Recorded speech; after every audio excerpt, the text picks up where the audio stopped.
local history, and it revisits Native American history during this time and gives a voice to a part of American history that's often overlooked or brushed aside, or retrospectively has been reevaluated, especially as of late.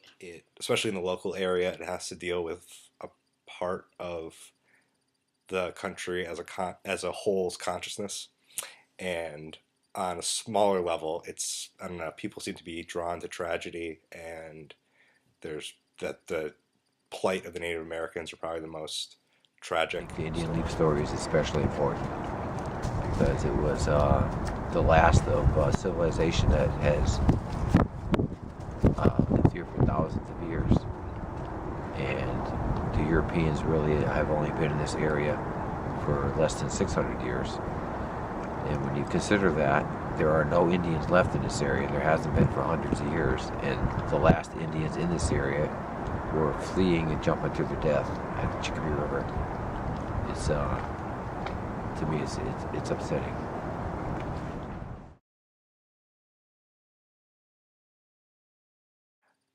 I think the story of Indian Leap to me, it seems to like a urban legend that's based in some kind of fact, possibly. It gives us a wake up or a reminder to our own immediate local history.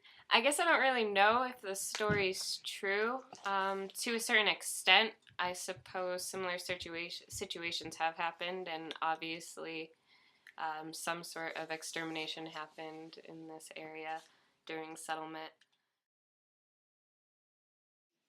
I definitely think that it's important to retell the darker parts of America's past just because there are a lot of lessons that we can learn from it. You know, they say that those who don't learn history are doomed to repeat it. So I think that learning about the things that we've done that haven't been so great is a really good opportunity for people to learn how to not make those mistakes in the future. Really what you're asking me is, do I think history is important? And I do. And that's about it. I think darker parts, as well as lighter, happier parts, all matter in the story. Kind of coagulated into what we call American history. It's important because it brings this, especially on a local level, this often disconnection of history to a personal level where, you know, especially when you're taught something like this in elementary school as like a folk legend, it's you know, this happened in my backyard, like this is how my parents have a land here, and I think it's important to honor the memory of so many people who were killed in a genocide and an extermination for European expansionism. Well, I think it all depends on the context of the story.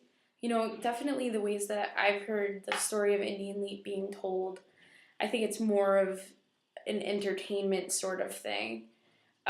If we were telling, you know, real Native American stories, that would be more along the lines of, you know, keeping their history alive. But the way that we hear the stories now, it's more like folklore. It's more like, oh, you know, this happened, but it feels embellished. It doesn't feel like it's what really happened. So we are keeping them alive, sort of tongue-in-cheek wise, because you know, American Indians are part of our history, although we've neglected them quite a bit throughout our history. But I think we do like to keep part of that history alive.